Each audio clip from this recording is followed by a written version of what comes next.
अस्सलामुअलैकुम dear students, मेरा नाम है हसन रज़ा और आप कर रहे हैं क्लास 9th की फ़िज़िक्स। डियर स्टूडेंट्स, हम अपने लास्ट लेसन के अंदर चैप्टर नंबर 4 को कंप्लीट कर चुके हैं, थ्योरेटिकल पोर्शन प्लस उसके न्यूमेरिकल प्रॉब्लम्स।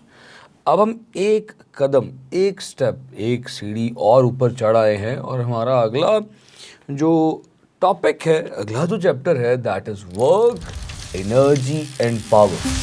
हमारे इस चैप्टर में हम कुछ बातें वर्क पे करेंगे, कुछ बातें एनर्जी पर करेंगे और एनर्जी और वर्क को आपस में रिलेट करेंगे, क्या है रिलेशन इनका, और फिर हम एंड पे पावर भी कैलकुलेट करना सीखेंगे। क्या होती है पावर, किसे कहते हैं बहुत पावरफुल। तो डियर स्टूडेंट्स, आज के इस लेसन में we will be talking about work. हमारी गुफ्तगू का जो टॉपिक होगा आज का वो वर्क है। किसे कहते हैं वर्क? भाई, आप अक्सर अपने अम्मा अब्बा से शिकवा करते हैं, आज तो मैंने बहुत काम किया, अब तो मैं थक गया हूँ, मैं थक गई हूँ, मुझे छेड़ना भी ना, मैंने बहुत काम किया। फारग बैठे रहते हैं और फिर भी कहते हैं मैंने बहुत काम किया। तो वो जो काम, जिसको आप काम कह रहे हैं, क्या वो साइंटिफिकली, क्या वो फिज़िक्स की लैंग्वेज में काम है या नहीं? चलिए समझने की कोशिश करते हैं। Let's talk about work. So dear students, हम फिज़िक्स में वर्क किसको कहते हैं? क्या होगा तो हम ये कहेंगे कि काम हुआ। डियर स्टूडेंट्स, वर्क की डेफिनेशन बहुत इंटरेस्टिंग है। चलें, मैं वर्क को थोड़ा सा अपने अंदाज से डिफ़ाइन करने की कोशिश करता हूँ।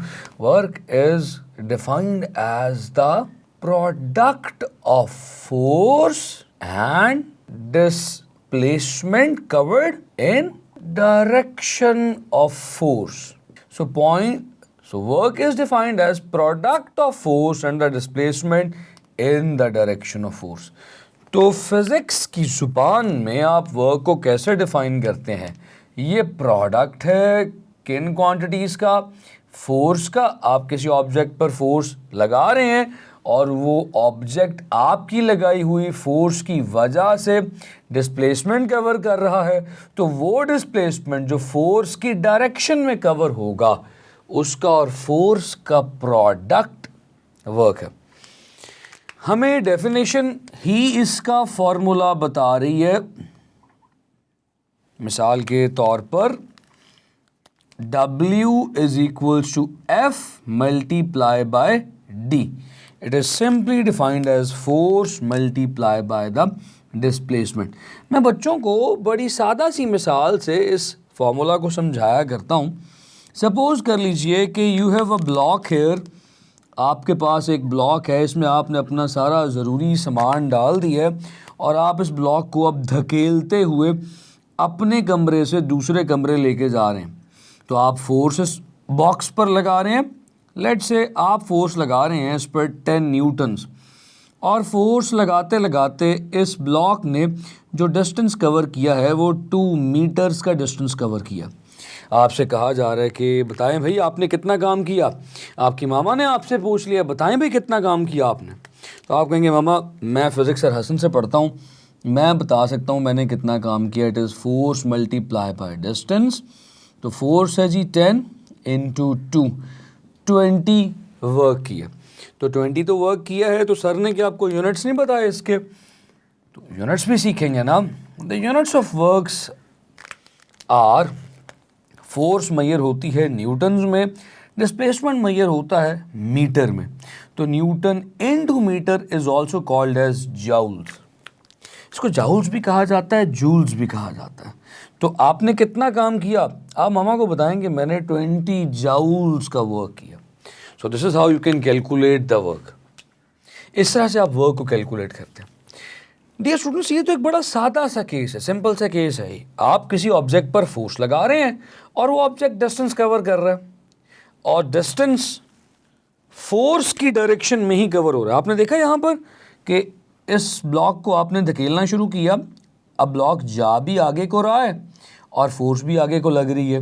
तो आपने कितने मज़े से फोर्स और डिस्प्लेसमेंट का प्रोडक्ट ले लिया। Displacement was in the direction of force, तो वर्क आ गया। लेकिन डियर स्टूडेंट्स, यहाँ पर कुछ बातें कॉम्प्लिकेट हो जाती हैं कि जब डिस्प्लेसमेंट फोर्स की डायरेक्शन में कवर ना हो। ये क्या बात हुई? चलिए अब इसी मिसाल को मुख्तलिफ अंदाज से समझते हैं। मिसाल के तौर पर ये वही ऑब्जेक्ट, ये वही डब्बा है। अब डब्बा हो गया थोड़ा सा भारी, आपने डब्बे में अपना ज़रा ज़्यादा सामान डाल लिया और डब्बे के नीचे लगा दिए टायर्स, और इस बार आपने डब्बे के साथ अब बांध दी है एक रस्सी। डियर स्टूडेंट्स, आपने रस्सी को ऐसे अपने कंधे पे रखा और खींचना शुरू कर दिया, तो आप यूं करके इस डब्बे पर फोर्स लगा रहे हैं। Now the force is making an angle theta with the x axis, right. और इस फोर्स की वजह से ये डब्बा आगे को चलना शुरू हुआ और आप इसे घसीटते हुए, धकेलते हुए आगे लेके जा रहे हैं।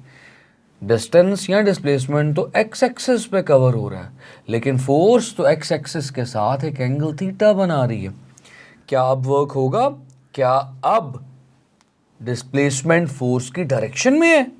देखिए चीज़ें आपके सामने है। फोर्स तो किसी और ही डायरेक्शन में जा रही है at an angle theta with X axis, whereas the displacement is covered along X axis. अब वर्क कैसे कैलकुलेट करें? हमें तो ये पढ़ाया गया और बताया गया कि वर्क प्रोडक्ट ऑफ फोर्स और ऐसे डिस्प्लेसमेंट का प्रोडक्ट है जो डिस्प्लेसमेंट फोर्स की डायरेक्शन में हो, but the displacement is right now not in the direction of force, तो how we can calculate the work? अब हम वर्क को कैसे कैलकुलेट करें?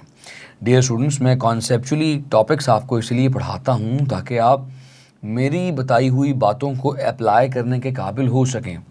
अगर मैं जल्दी से इस सारे सिनारियो को रेक्टेंगुलर कोऑर्डिनेट सिस्टम पर शिफ्ट करूं, एक्स और वाई एक्सिस बना लूं, तो ये रही फोर्स F, जो कि इस ऑब्जेक्ट को आगे धकेल रही है। ये फोर्स एक्स एक्सिस के साथ एंगल थीटा बना रही है। डियर स्टूडेंट्स, इस फोर्स में ऐसा तो कुछ है ना जो कि इस ऑब्जेक्ट को एक्स एक्सिस पर आगे धकेलने पर मजबूर कर रहा है?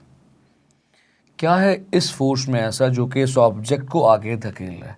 तो याद कीजिए कि मैंने चैप्टर 4 में आपको शुरू में एक टॉपिक पढ़ाया था, that was the resolution of vector.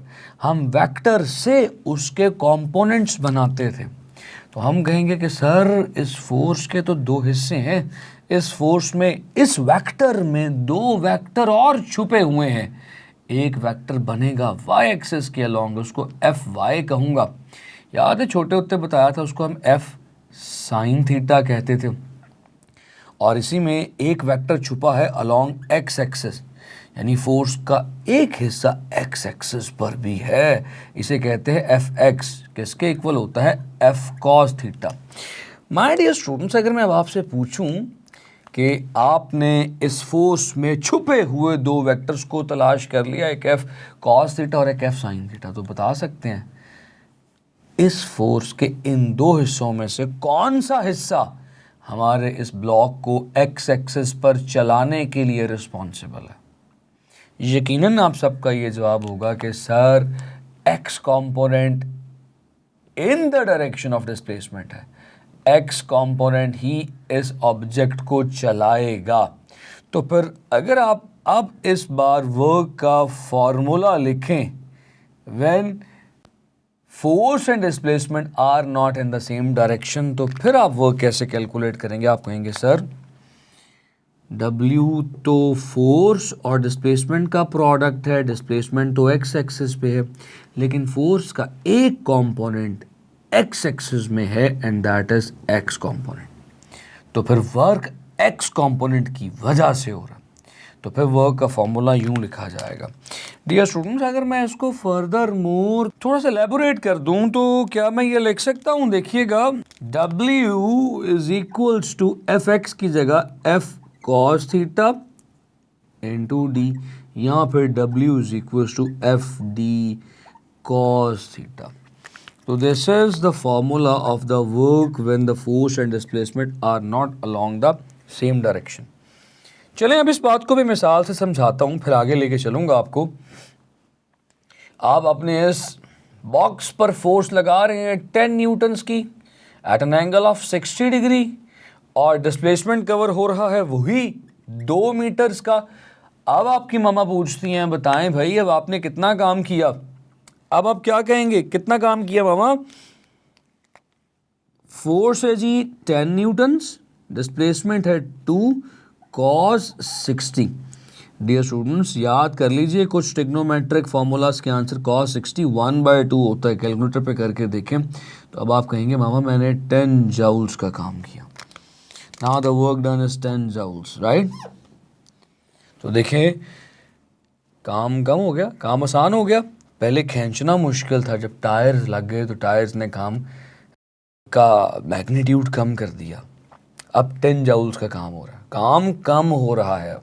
ठीक है जी, यहाँ तक अगर कोई सवाल है तो आप अपने कमेंट्स में ज़रूर पूछें। ये वर्क का कॉन्सेप्ट मैंने बहुत डिटेल से आपके साथ शेयर किया। डियर स्टूडेंट्स थोड़ी सी बात और करते हैं। अगर मैं आपसे ये पूछ लूँ कि डियर स्टूडेंट्स आपने एक बकेट को उठाया हुआ है, ये मैं अपनी खूब बल्कि खूबसूरत सी ड्राइंग में एक बकेट ड्रॉ करने लगा हूँ। आपने एक बकेट को उठाया हुआ है, उठाने के लिए जाहिर है आप अपवर्ड फोर्स लगाएंगे और बकेट को बस उठाकर आप चले जा रहे हैं एक्स एक्सिस पर। तो आप यकीनन घर आके अपनी मामा से कहेंगे मामा मैंने बहुत काम किया है, ये देखें ये थी पानी से भरी हुई बकेट, मैं आपके लिए ये पानी से भरी हुई बकेट उठा के लाया हूँ, इतनी भारी थी। अब आपने मुझे कुछ नहीं कहना, मैंने बहुत काम किया। तो आपकी मामा आपको कान से पकड़ कर कहेंगी बेटा आपने कोई काम नहीं किया। क्यों कोई काम नहीं किया? क्योंकि फोर्स और डिस्प्लेसमेंट में एंगल कितना बन रहा है 90 डिग्री। आपकी मामा आपको कहेंगी कि बेटा ज़रा फोर्स का फॉर्मूला तो लगाओ जो सर ने आपको समझाया था वर्क कैलकुलेट करने के लिए, FD cos थीटा। जब आप इस फोर्स पर फॉर्मूला लगाएंगे तो वह कितना आएगा? FD cos 90 degree. What is cos 90? Calculator पे करके देखें, इट इज़ 0। तो W is equal to 0 joules. तो you haven't done any work. तो आपकी मम्मा ने आपको बिल्कुल सही पकड़ लिया, आपने कोई काम नहीं किया। According to the laws of physics, according to the physics, जब फोर्स और डिस्प्लेसमेंट परपेंडिकुलर हो जाए 90 डिग्री, इसको परपेंडिकुलर कहते हैं। आज याद रख लीजिएगा, मैंने ये बता दिया आपको, जब परपेंडिकुलर हो जाएं तो वर्क डन 0 हो जाता है, कोई वर्क नहीं होता उस समय।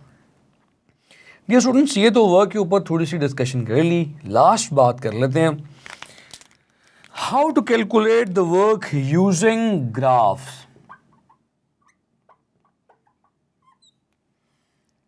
हम फोर्स डिस्प्लेसमेंट ग्राफ से वर्क कैसे कैलकुलेट कर सकते हैं? डियर स्टूडेंट्स अगर आप किसी ऑब्जेक्ट पर फोर्स लगाए चले जा रहे हैं, कांस्टेंट फोर्स लगाए चले जा रहे हैं और आपकी फोर्स की वजह से ऑब्जेक्ट डिस्टेंस कवर किए चला जा रहा है, तो अब आप एक ग्राफ ड्रॉ कीजिए। ग्राफ के दो एक्सेस होते हैं, the one is called as X axis and the other one is called as Y axis. Y axis पर अगर आप फोर्स ले लें, एक्स एक्सिस पर अगर आप डिस्प्लेसमेंट ले लें और ऑब्जेक्ट का फोर्स डिस्प्लेसमेंट ग्राफ यूँ है स्ट्रेट लाइन, यानी इसको हम क्या कहेंगे? It's a work done by a constant force. So it is how you define it's a work by constant force. तो डियर स्टूडेंट्स इसका वर्क कैलकुलेट कैसे किया जाएगा ग्राफ की मदद से? अगर आप एरिया अंडर द ग्राफ देखें, मैं यहाँ पर लाइन इसलिए लगा रहा हूँ ताकि एरिया सिर्फ ग्राफ के अंडर ही आए। तो ये ग्राफ की फिगर कैसी बन रही है? Isn't it a rectangle? Rectangle का एरिया क्या होता है dear students? Length into width. अगर आप इस रेक्टेंगल की लेंथ देखें तो क्या है लेंथ इसकी? डिस्प्लेसमेंट। विड्थ क्या है? फोर्स। तो फोर्स इनटू डिस्प्लेसमेंट क्या आएगा? वर्क नहीं आएगा क्या? तो अगर आपको सिंपल ग्राफ दिया गया हो और कहा जाए कि एरिया कैलकुलेट करें, या सिंपल ग्राफ दिया गया हो और कहा जाए कि इस ग्राफ की मदद से वर्क डन कैलकुलेट करें, तो सिर्फ एरिया ले लें, आपके पास उस पूरे के पूरे प्रोसेस का वर्क निकल आएगा। तो मैं नोट में लिख देता हूं ये बात, area of FD graph equals work. Force displacement graph का एरिया वर्क कहलाता है। तो ये देखें, हमने वर्क के ऊपर एक लंबी चौड़ी डिस्कशन की। मैंने वर्क समझाया, वर्क का फार्मूला बताया, उस फार्मूले को यूज़ करना सिखाया और फिर बताया कि अगर displacement in the direction of force ना हो तो आप वर्क कैसे कैलकुलेट करेंगे। रेजोल्यूशन ऑफ फोर्स का कॉन्सेप्ट रिकॉल करवाया और फिर हमने वर्क का नया फार्मूला ड्राइव किया। हमने देखा कि बाज़ औक़ात आप फोर्स भी लगा रहे होते हैं मगर डिस्प्लेसमेंट भी कवर हो रहा होता है लेकिन वर्क नहीं होता। उस केस में एंगल फोर्स और डिस्प्लेसमेंट में 90 डिग्रीज होता है। फिर हमने work done by the graph भी कैलकुलेट करना सीखा। उम्मीद करता हूँ कि आज के लेसन में आपने बहुत कुछ सीखा होगा। अपना बेइंतहा ख्याल रखें। See you in the next class with some new concepts.